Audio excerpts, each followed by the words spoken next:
This is the Big Stories Podcast, where we tell the amazing and inspiring stories from across the Big 12 Conference. I'm your host, Cleon Wall. In today's episode, new quarterbacks, new energy. We're looking at Kansas and Arizona State football as both programs break in new signal callers this spring. Plus, TCU is also getting a new QB and a new offensive coordinator. We will get a post-spring ball update about the Horned Frogs. And the Big 12 strikes a private equity deal, which leads off today's storylines. The big stories, biggest storylines. Number 1. Big news on the business side of things for the Big 12. The conference has officially become the first major college athletics conference in the country to approve a private equity deal. The Big 12 ratified a 5-year strategic partnership with Redbird Capital Partners and Weatherford Capital. The conference itself receives a $12.5 million infusion, while individual member schools can opt into a capital credit line of around $30 million. No ownership stake changes hands, and schools have a year to decide whether they want to tap into the funds. I had a chance to catch up with John Kurtz from the Open for Business podcast to weigh in on this first-of-its-kind deal in college sports. You've done a great job of breaking this down on the Open for Business podcast. Everyone out there, please go take a time to listen to it, watch it on YouTube. Are we talking real money that changes the playing field for the conference, or is this more of a symbolic win for Commissioner Brett Yormark? Yeah, it's funny. Everybody makes this out to be all about the schools can take up to $30 million and, people have their opinions, right, about whether or not you should take on basically debt. It would be at like a 10% rate that you're grabbing that if you take it. Well, first of all, it sounds like only 2 to 5 schools are actually going to do it. We've seen more and more schools come out. UCF was the latest the other day to say they're not going to take any of the money. Second of all, the $30 million is kind of chump change. The Big Ten just came out with its financial numbers from 2025-26, and they made $1.47 billion as a conference, right? Like Ohio State got paid $90 million. $30 million is not that much. Utah just got a $500 million private equity deal that they struck, or at least are in the process of like dotting the I's and crossing the T's on. So $30 million is not all that much money. What I think is the bigger deal here, and the Big 12 has described this as a 3-pronged plan. To me, it's the other 2 pieces of that are more important. One is that the league office is going to take $12.5 million from this to invest in other revenue-generating streams, like trying to find other ways to make revenue. They can take another $12.5 million next year, too, so it could be up to 25, depending on how that goes. But then the third part of it is just a strategic partnership with both Redbird and Weatherford Capital, which are the private equity partners here. And one, they say that that's already created $130 million over the next 5 years with things like their deal with PayPal, the Players Era tournament that they're going to play in. And I would assume you're going to see more of that. But really what I circle here is, to me, the biggest thing is you're talking about the TV deal coming up. So Redbird, a part of their portfolio, what they own, it's like $15 billion worth of stuff. A part of it is Paramount, which owns CBS and which is probably soon going to own TNT, which are 2 really big TV players that could be a part of your next TV deal. So I think getting further in bed with those as potential partners is a really good thing, especially when Yormark's already spread out to like Peacock and NBC with basketball. There have been basketball games on CBS. I thought the football broadcasts on TBS or TNT last year were great. I think he's doing a really, really smart thing by executing a lot of different levers to make sure that they have ins with potential TV partners there. And so I think things like that are where you could see more of an impact than the actual stuff that draws more of the headline here, which is, private equity deal. The schools are taking money because, they're desperate to try and stay up with everybody. I think it's about watch what happens with the TV deal and the other revenue that they can create through this. I'm going to play a little devil's advocate here when it comes to this TV deal, and here's the reason why. When we think of the Big 12, they are definitely not the Big 10 or the SEC. My devil's advocate part, I could see one side where I'm saying, yeah, this is a good deal for the Big 12, or this is a good opportunity even for the networks because they could get higher leverage games than what they're getting right now on possibly TNT or Paramount or whatever we're talking about here. But I could also hear them saying, yeah, but it's not the Big 10 or the SEC, so how many games do we really want to put on TNT or things like that? I guess I guess my question is going to be, is this a good enough deal for CBS Paramount to take these Big 12 schools in, which a lot of people feel are not big enough or have a big enough fan base that people are going to be interested to watching them on TV on a regular basis? Yeah, I mean, I think a couple things. So one, the key that you will have to keep in mind here is we're not talking about the Big 12 catching up to the Big 10 or the SEC here, right? Like the numbers that I referenced that just came out, the Big 10, $1.47 billion. It's about literally exactly $1 billion more than what the Big 12 made. So you're really far behind. The SEC, by the way, is $500 million behind the Big 10, but they're still $500 million in front of you. You're not going to make up that gap. You're just talking about getting the best possible TV deal that you can get. And the reason that I think the Big 12 is still a really valuable player here is just because like live sports, particularly college football, still rate really well comparatively to anything else that you're going to be able to put on TV. And that's why there's been such a boom over the last couple of decades for live sports rights, is because that's just a really tough thing to replicate for people. I mean, especially like you think about putting commercials on, like nobody seems to want to watch commercials for hardly anything anymore. But if you're watching a live football game, you basically have to. So I think there is still a lot of value there. I'm not saying that this deal will mean that the Big 12 is going to suddenly like double the value of the TV deal, but I think it gives you a better chance to legitimately negotiate with those partners if you already have a working relationship. Like you're just sort of greasing the skids, to make sure that you're ready for real discussions when that comes around. It's just relationship building, basically, is the way that I view it there. Whereas if you were entering those conversations without any previous relationship, then it might be a tougher conversation and they might look at you a little more like, but are you really? But if they're like, hey, we've worked with them, we know what product they have, we know that they're pushing this thing forward, I think it can at least help. You mentioned that the bigger deal about this could be the media deal and also how the conference benefits from the cash infusion that they've received. But it is interesting to think that there could be some teams out there that could, get some money from this private equity deal. And as you mentioned, some schools have already come out and said, no, Utah's already got their private equity deal. What kind of a school do you think would actually say, yeah, I think right now or in the very near future, we need to take this money and run? It is a really fascinating question. I should do more poking around on this because I just kind of started doing a process of elimination. So like we know BYU doesn't want to do it.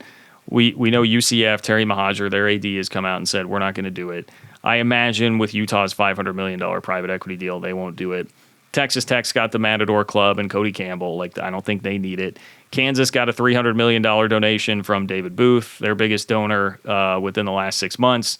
So they probably don't need it. So, we've eliminated a lot there. I mean, I actually don't anticipate that K-State is going to take this. I think K-State is in the process of figuring something out along the lines of everything I just rattled off for the other schools. So I wouldn't think that they are going to be involved in this. UCF, frankly, is one of the schools I would have thought might have been interested. So that's where it starts to get very tough for me to try and whittle this down. Like, Kelvin Sampson made a lot of headlines this last basketball season when he took to the podium and said, I was screwed up. I can't remember if he said we're poor or we're broke, but he used one of those words to describe the situation at Houston, just saying like, hey, we don't have a ton of money floating around here.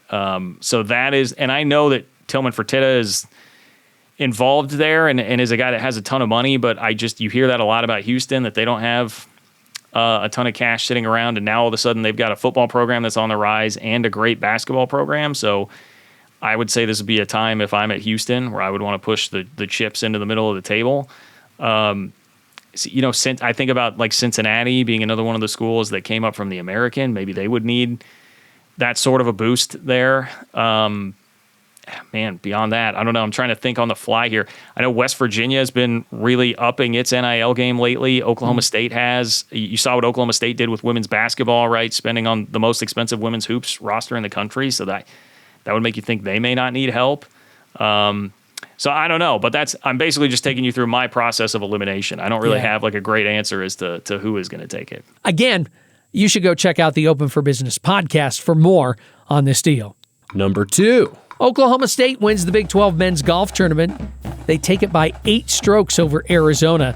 The Cowboys' Preston Stout had the best individual score at 11 under. BYU's Kihei Akina was second at 8 under. In women's golf, 12 Big 12 teams are going to the NCAA Regionals, which will begin next week. UCF and Iowa State are 3 seeds at their respective sites. Arizona State and Oklahoma State are 4 seeds. Number 3. We are in the last 2 weeks of the baseball season. Kansas is up 2 games on West Virginia and Arizona State. By the way, the Jayhawks will play the Mountaineers this weekend in Lawrence. And in softball, the bracket is set for the Big 12 softball tournament. Texas Tech is the number 1 seed, which should shock no one. A champion will be crowned on Saturday, and we will congratulate the champ on next week's podcast. And that's going to do it for storylines. And now it's time for our query or topic of the week. Or maybe we should just rename this segment over the next few weeks. Hi, my name is fill in the blank, and I'll be your new quarterback. There are a lot of teams breaking in new signal callers in the Big 12, and we're going to hear about some of them today. Let's start in Lawrence, Kansas, and Mark Van Sickle from the Jayhawker Talker Podcast.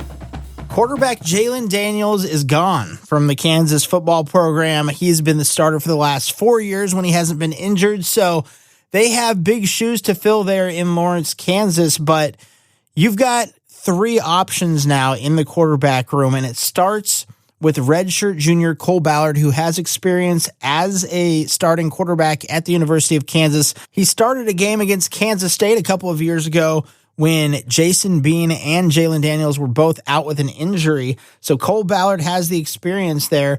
Isaiah Marshall, who's a redshirt sophomore, might have the higher upside, however. So you're going to see those 2 guys, Cole Ballard and Isaiah Marshall, fighting it out for the starting position for the Kansas Jayhawks this year.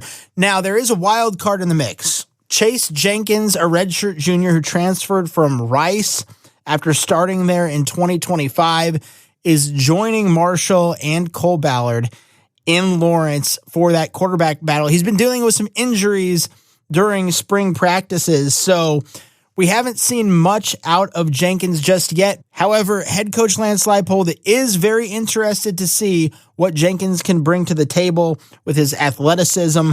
Isaiah Marshall seems like he could be a guy that takes over the starting job. I just feel like this year for Kansas, again, it's going to shake out. It's going to go all the way to the end of summer camp leading up to week 1. I think it could go either way, but I do believe it will be between Cole Ballard and Isaiah Marshall when it comes down to it. My gut instinct says that Isaiah Marshall, the redshirt sophomore, will come out and be the starting quarterback for the Kansas Jayhawks in week 1. Again, it's going to be a battle, a true battle between 3 guys, Cole Ballard, Isaiah Marshall, and transfer Chase Jenkins. But with the upside of Marshall, I think Isaiah Marshall will take hold of that starting job in week 1, but it's not going to be a bad thing to have Cole Ballard and Chase Jenkins in the quarterback room in case Isaiah Marshall comes down with an injury. The Kansas quarterback's room will be locked and loaded and ready to go with 3 options this year. Again, I don't know. I don't have an inside track here, but Isaiah Marshall is the guy that I think will be starting in week 1 for the Kansas Jayhawks. And now out to Tempe, Arizona. The Sun Devils' new signal caller has been one of the stories of spring practice in the desert. We are entering year 4 of the Kenny Dillingham experience for the Arizona State Sun Devils. Sam Levitt is gone. It's a new face at quarterback. All eyes are centered on Cutter Boley right now. I'm Richie Bradshaw from Devil's Advocate, here to tell you that the outlook for the Sun Devils should be pretty good under Cutter Boley. I mean, he kind of plays similar to Levitt, who had a lot of success for the Sun Devils. We are looking at a new horizon now, with Levitt gone to LSU and a wide open quarterback room. Boley is going to have to fight off veteran Mikey Keene. He's going to have to fight off redshirt freshman Cam Dyer, and he's going to have to fight off true freshman Jake Fetty. There's new receivers in the room. Jordan Tyson is gone. Omarion Miller is in. Raleek Brown is gone from the backfield. Kyson Brown returns. Jason Brown looking for a breakout. You have a lot of shuffling pieces around, but you still have the core infrastructure in the coaching staff in place. Kenny Dillingham is still here. Marcus Arroyo is still here. The offensive coaches remain pretty much unchanged. As long as that infrastructure is still there for this team, and as long as you have big, athletic, and receptive quarterbacks to the learning that is going to be pushed down to them, you should be able to find success. How do I feel about Cutter Boley? I think that he's a big ball of clay, and I see some similarities to Sam Leavitt. I see the big, lanky guy who can move around, make some plays with his leg, but there are some things he's going to have to work on. The turnovers especially are pretty big. 15 touchdowns, 12 interceptions passing. That's not ideal, but that's stuff that you can clean up.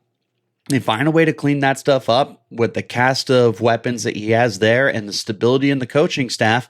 I don't see why ASU can't find themselves another 8 to 10 win season. The Big 12 is wide open right now. As long as things end up going in the correct direction at the quarterback position, they should be able to compete. And as long as Cutter Boley can be what we believe he can be, ASU is going to contend. And if Cutter Boley exceeds those expectations, ASU could find themselves right back in the Big 12 title game. I'm Richie Bradshaw from Devil's Advocate. A big thanks to Richie and Mark for their inside knowledge on the Jayhawks and Sun Devils QB rooms. We'll talk about a few more in the coming weeks. All right, it's story time, and this week we're heading to Fort Worth for a look at TCU. Horned Frogs coach Sonny Dykes is also breaking in a new QB, and we'll get to that in a second. Coach Dykes saw the highest of highs in his first season in Fort Worth and some pretty low lows in his second season. The past couple of seasons have been solid, and the school signed Dykes to a new contract extension. So my first question to Seth Dowdell from the Believe in TCU podcast was about how fans are feeling right now going into Season 5 with Coach Dykes.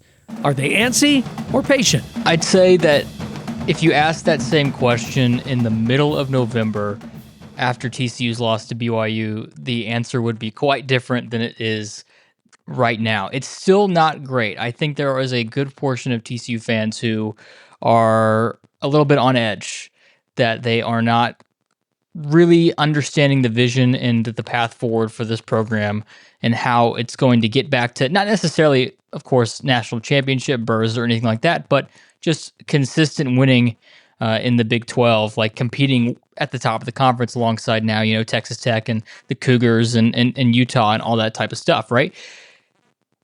I think there's a good portion of the fan base that would say this contract extension probably not warranted from where TCU has performed the past couple of seasons. But then you have a different side of the fan base that'll say, hey, look, this team 9-4, that's really good. You finished 2025 on a really good run where you win 3 in a row, including wins over a ranked Houston squad and USC in the Alamo Bowl. And even though that was a USC team that was down a couple of its key players, heck, TCU was down its quarterback and was still able to find a way to win. You got to give massive credit to the coaching staff for being able to pull out something like that. And so I think that there's a portion of the fan base that would go on the other side of the coin and say, we have momentum heading into 2025. New coaching staff on the offensive side of the football, very excited to see what that could bring and all that type of stuff. So I definitely think it's a mixed bag. Maybe leaning towards on edge, but I think that there is some optimism still within a segment of the fan base. Again, that's all fan bases, right? It's a little bit mixed one way or another, but for TCU, I'd say right now it's especially so. Coach Dykes didn't mince words when he talked about former quarterback Josh Hoover. In fact, he said he turned the ball over too much. He said he threw 42 interceptions and 31 starts. Now, I look at it and I think about, that's a little bit sour grapes on Coach Dykes' part since Josh decided to transfer to the reigning national champs in Indiana. Meanwhile, Hoover's replacement is less experienced, at least at the FBS level. But there's excitement there. Jayden Craig comes to Fort Worth from Harvard, where he was the Crimson's all-time leading passer. From what you've heard, how has the leap from the Ivy League turned out for Craig so far? I definitely don't think that it was too much of a leap in terms of like how much he has proven throughout his college career. Heck, I mean, yeah, it's the FCS and the FBS. It's two totally different things. The Ivy League is no comparison to the Big 12, even if, he's putting up a lot of numbers. But from what we saw during the spring, he's definitely there up here in the head. Like, he has that mental game figured out. He's super smart. He knows where to go with the football. And I think that's a big reason why they brought him in. They think that he can help TCU with that turnover issue that Sonny Dykes was talking about with Josh Hoover. Same thing with new offensive coordinator Gordon Samis, who comes in from UConn. His offenses there did not turn the ball over very much. So I think that tandem, TCU's very excited about what that could possibly bring to the offense, to where they don't give it away as many times, and then maybe they'll score a little bit more as well. But with Craig specifically, like what he's brought to the table so far, I think TCU fans are going to have to get used to maybe a little bit less of a gunslinging attitude that they were used to with Josh Hoover. He does not have the same sort of arm talent that Josh did, and that's not a knock to Jayden. He has a lot of arm talent. He's a really talented quarterback, but that zip is just not exactly there. He had some trouble with deep balls in some of the spring practices, from what I heard. But I think that all of that can get ironed out. I mean, look, it was his first, 14 days or whatever with the program. It's not necessarily the end-all, be-all on how he's going to perform in the fall, but definitely sort of an adjustment period for everybody the last couple of months for Craig and for TCU. You mentioned that there is a brand new offensive coordinator in Gordon Samis. How different is this offense going to look schematically compared to what we saw happen last year under Kendall Briles? You're not going to throw it 400 times a game is what I imagine is going to occur. That's the very simplified version. Gordon Samis is an offensive line coach as well. Like, he has that in his history. So expect some more ground and pound attack. TCU fans have long time been like, why can we not run the ball? Like, ever since Kendall got here, just running the football seemed to be on the back burner. I don't expect that to be an issue with Gordon Samis. And so you pair that alongside Jayden Craig, who does have more of a mobile ability than Josh Hoover did. I do expect TCU to utilize the run game a whole lot more in 2026. So how does that look, right? That looks with more, maybe a little bit slower pace, maybe more, clock, time control of the ball, more ball control. That's what I was looking for. And that's where TCU's going to go. And then you pair that with a defense that has looked pretty good over the past couple of seasons. And I think what TCU is hoping for is that maybe a little bit lower scoring contests where they control the tempo of play and not necessarily relying on the other team to make mistakes, just making less of your own.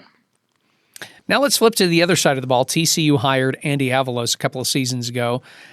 How do you think his defense has been in his first two seasons in Fort Worth? I think everyone would give it a resounding thumbs up, especially compared to the last season of Joe Gillespie.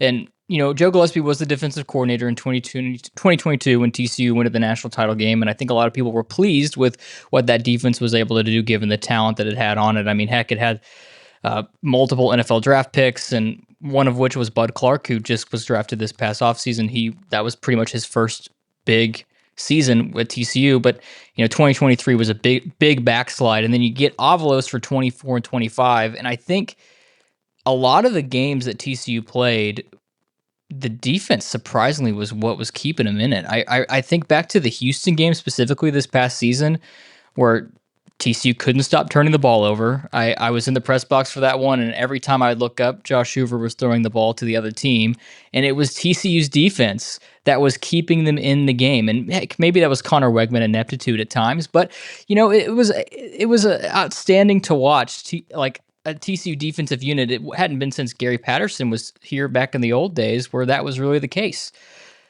So now you pair that, as I was mentioning earlier, with the new offense and stuff, I really think that they can pair well together. The only issue would be, I don't know if the talent's going to be there this season to where it can matter all that much. I'm not super, excited about some of the guys on the defensive side of the ball, to be quite honest with you. That could change heading into the fall, but I've said this before, though, about Andy Avalos' defenses heading into seasons, and he surprised me 2 years in a row with what he's got there. One defender whose name keeps coming up during spring ball has been Gil Jackson. How much of a difference maker can the cornerback make for this defense in 2026?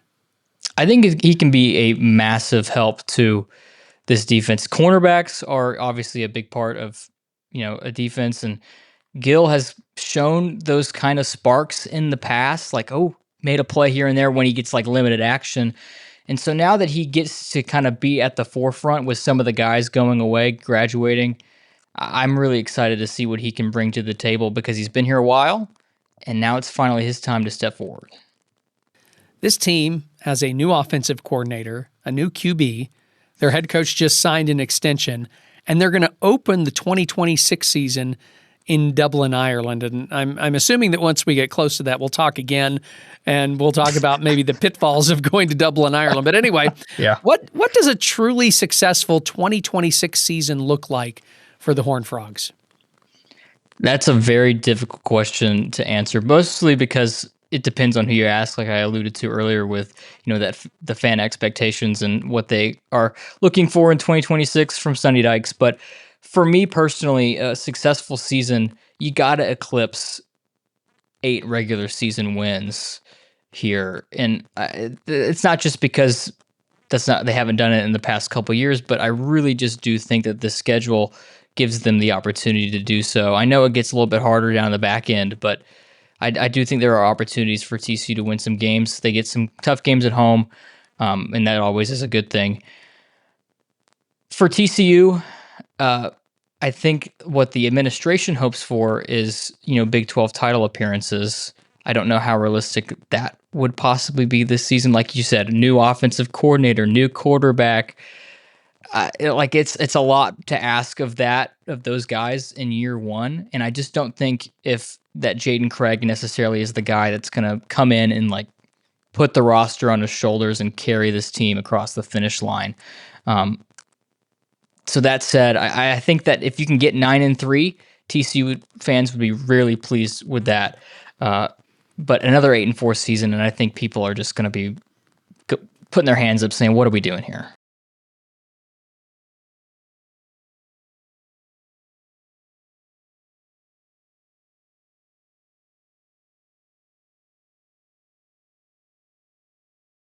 That's going to do it for this episode of the podcast. Coming up on Thursday, we will share the inspiring story of Team Luke Hope for Minds. It's a foundation created by former Texas Tech head tennis coach Tim Siegel. He's attempting to help families traumatized after their child suffers a serious head injury. And it's all in the name of his son.